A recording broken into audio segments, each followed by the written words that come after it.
Hello everyone. So today I'm going to tell you two tricks on how to find examples of symmetric matrices and skew symmetric matrices. Okay, now why the need arise? Because when I take classes or when I take lecture, when I ask students the definition of symmetric and skew symmetric matrix, they tell me the definition immediately. So giving definition is not a problem. But when I tell them, okay, now we know the definition, can you give me an example of a 4 cross 4 or a 5 cross 5 or a 10 cross 10 symmetric matrix? Then they take 3 to 4 minutes to give me that example. But trust me, it's not that difficult. It hardly takes couple of seconds to give an example of a symmetric or a skew symmetric matrix of any order. Okay, so let me tell you the first trick. Now before going towards the trick, let me just recall the definition of a symmetric and a skew symmetric matrix. Now suppose if you have a matrix A which is a square matrix. Square matrix means what? Your number of rows is same as number of columns. Some people use M as a notation, some people use N as a notation. Okay, so if you have a matrix of order M cross N or N cross N, that means number of rows is same as number of columns. Now when you take the transpose of the matrix, transpose means what? Your rows becomes the columns, columns becomes the rows. That means you interchange the rows and columns. Then whatever the matrix you get, that matrix is called as a transpose of that matrix. So when the transpose of the matrix is equal to the given matrix, then we call that A is a symmetric matrix. And when you take the transpose and you get minus of A, then such matrices are called as skew symmetric matrices. Okay, now let's go for the first trick. Now, before telling you the trick, one small observation which one has to make is when you take the transpose, diagonal entries does not change its position. Okay, and that's obvious, right? Suppose if you have a matrix, suppose the first entry is 1 and then you have some entries over here. Now when you take the transpose, that means what? This row will become the column. That means what? All these entries will come over here. So as you can see, 1 remains here and the rest of the entries will come downwards over here, right? So 1 is not changing the position. Only these entries are changing its position. They are coming over here in the first column. Similarly, suppose here I have an entry 2, which is my second row, second column entry. Now here also I have something over here. Now again when I take the transpose, this row is becoming what? It is becoming my second column. So again you can see this entry will go over here and this entry will come down, whereas this entry is not changing its position. So when you take the transpose, diagonal entries, because you are making rows as columns, therefore the first point is diagonal entries do not change its position whenever you take the transpose for the given matrix. Okay, now let's try to construct the example of a symmetric matrix. Okay, when I say example of symmetric matrix means I will ask for some non-trivial example. Okay, I mean 1 1 1 1, this is the symmetric matrix. 2 2 2 2 3 3 3 3. So yeah, I mean these are there, but other than this, if you want to construct, then how will you construct? Okay, so these trivial examples are always there, but for symmetricity I'm saying. But then other than this, if I ask, then students take time. Okay, so that's one thing. Okay, now here if you observe, let me take a matrix A. Now since I know that diagonal entries will not change the position, let's take any entries on the diagonal side. Now suppose if you have here 4 and here you have 5. Now when I take the transpose, I know that the diagonal entries are 1 2 3. And now when I take the transpose of A, my A transpose and A should be same. So when I take the transpose, here I will have 4 and 5, right? And now this should be same as A matrix. So if here it is 4 and 5, here also it should be 4 and 5. Now suppose here you have a matrix 6, so here you have the entry 6. Now when I take the transpose, so this 4 will come here and this 6 will come here, alright? So since again I want A should be equal to A transpose, so this entry should be 6. So now 1 4 5 4 2 6 and here what it should be 5 6 3. So you always write down the diagonal entries, then whatever the entry you have over here, that will come over here, and since that should be same as the A transpose, so my A will also have 4 5, and now whatever 6 you have, that 6 will come here. right? Because this third column will become the third row. So ultimately, if you observe, for a 3 cross 3 matrix, you should only know these 6 entries: 1, 2, 3, 4, 5, 6. Once you know these 6 entries, you know the remaining 3 entries, because they are nothing but the reflection. So the first trick is you write down whichever the diagonal entries you want, 7, pi, e, whichever the diagonal entries you love, you write down the diagonal entries. Here anything you take, say 1, 2, 3. Now to make this as a symmetric matrix, you simply reflect along the diagonal line. So it's reflection. So 1 reflection will come here, 2 reflection will come here, and 3 reflection will come here. Now you take the transpose of this matrix, you get the same matrix A. Okay, so if this is my X, you take the transpose, it will come out to be the same matrix. Okay, so that's the first trick. You take the diagonal entries, you take anything on the upper diagonal entries, and then you simply reflect along the diagonal line. That matrix has to be a symmetric matrix. Okay, so that's the first trick. Now what is the second trick to find symmetric matrix? I mean, this is the one I will always prefer, but there is one more way which one should know, because that helps you in the decomposition.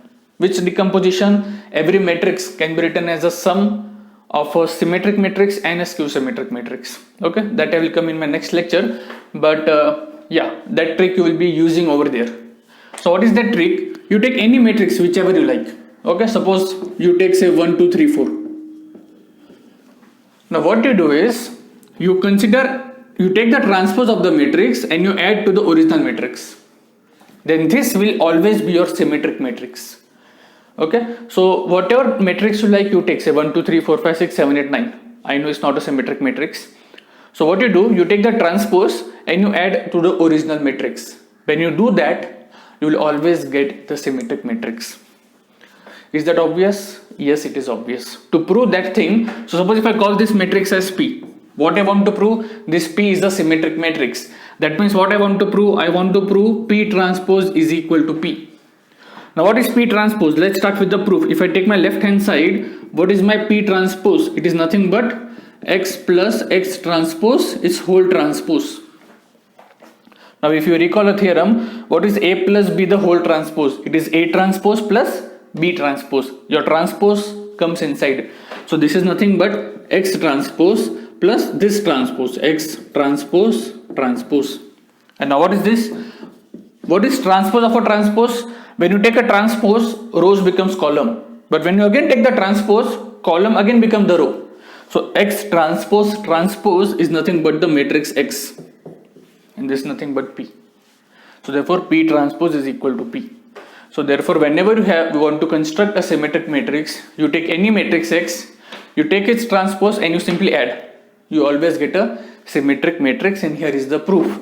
And now here if you try to see what is my X transpose, your X transpose is nothing but 1, 2, 3, 4. You simply interchange rows and columns, and now you simply add them. What is X plus X transpose? 1 plus 1, 2, 2 plus 3, 5, 3 plus 2, 5, 4 plus 4, 8. This is a symmetric matrix, right? You reflect along the diagonal line. So here it is 5, here it has to be 5, and yes, it is 5 over here. So this is a symmetric matrix. Okay, so take any matrix and do this operation, you always get a symmetric matrix. Okay, so that's about the symmetric matrix. For a skew symmetric matrix, what will you do? I took plus over here, and the obvious choice you will do is you take minus over there. So when you take the minus, you always get the skew symmetric matrix.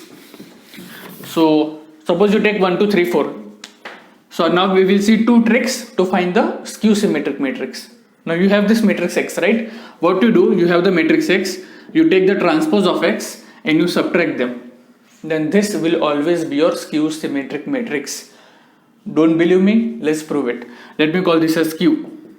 What is my Q transpose? It is nothing but X minus X transpose, its whole transpose. But what is A minus B whole transpose? The transpose comes inside. So this is X transpose minus X transpose transpose.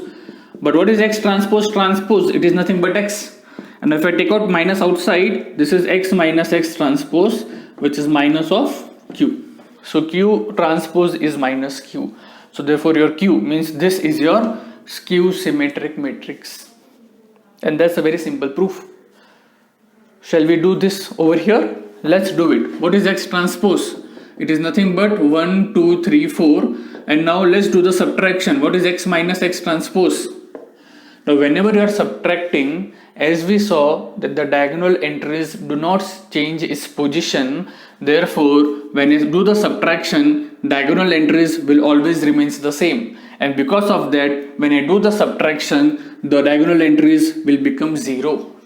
So for skew symmetric matrices, your diagonal entries are always 0. I mean, there is other proof which I will let you know, but anyways, this is the case over here. And what I have, 2 minus 3 is what? Minus 1, 3 minus 2 is 1. This is your skew symmetric matrix. You take the transpose, it will be minus of this. It will be proved over here. You can verify here also. What is the transpose of this? 0 minus 1, 1, 0. And when you multiply this by minus sign, you get the same answer. Okay. So whenever if someone says you, okay, give me a 10 cross 10 example of a skew symmetric matrix. What you do is, you take any 10 cross 10 matrix, you take the transpose and subtract. You get the answer. You get the answer which is a skew symmetric matrix. But again, this is time consuming. Let's go to our reflection thing, which I told you the first trick to find the symmetric matrix. The first trick was you simply reflect along the diagonal line, you get the symmetric matrix. So what was the thing? You take any diagonal entries and you have some entries over here. To make this as a symmetric matrix, you simply reflect over here. So whatever entries are here, you bring it over here and then it will become a symmetric matrix. What about skew symmetric matrix? So if I want to construct a skew symmetric matrix, I know that my diagonal entries are always 0. My diagonal entries are always 0. We will prove it, don't worry. So now since the diagonal entries are 0, what the next thing I want? When I take the transpose, it should be minus of the original thing. So whatever entries you have, you reflect along the diagonal line. Only thing is you put minus sign. Because when I reflect, I should get minus of the original matrix. So you reflect over here. The only difference is you will put minus sign as well, so that it becomes a skew symmetric matrix. So for example, let me take x equal to 0, 0, 0. Now let me take this as 1, 2, 3. Now you reflect, so this becomes what? 1, 2 and 3. This is a symmetric. Now if I want to make a skew symmetric, you put minus sign. Minus of these entries. So you reflect and put minus sign. Now you take the transpose of x, it will be nothing but minus of x.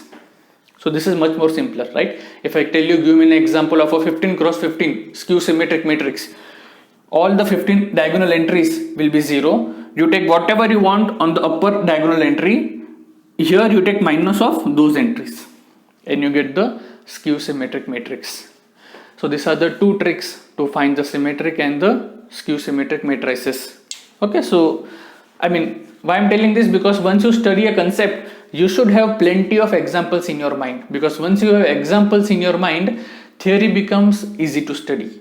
Okay. Now, one last thing which I want to tell you is why the diagonal entries of skew symmetric matrices are always 0. Let's try to prove it. Suppose if you have a matrix A.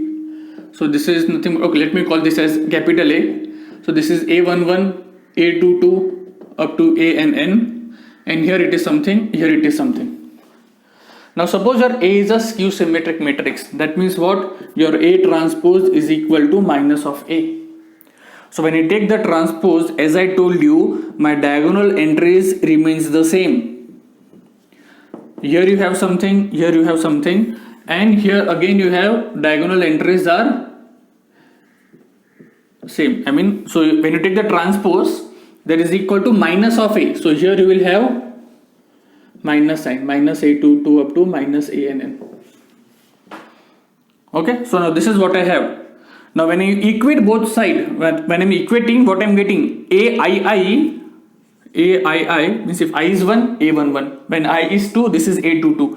Your AIIs are equal to minus of AII, where I can be 1, 2, 3, 4 up to N. Right? So if I take this on the right hand side, I have AII plus AII equal to 0.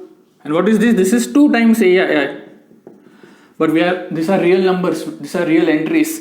So multiplying by 2, so product is 0, one of them has to be 0, but 2 is non-zero, therefore A, I are 0.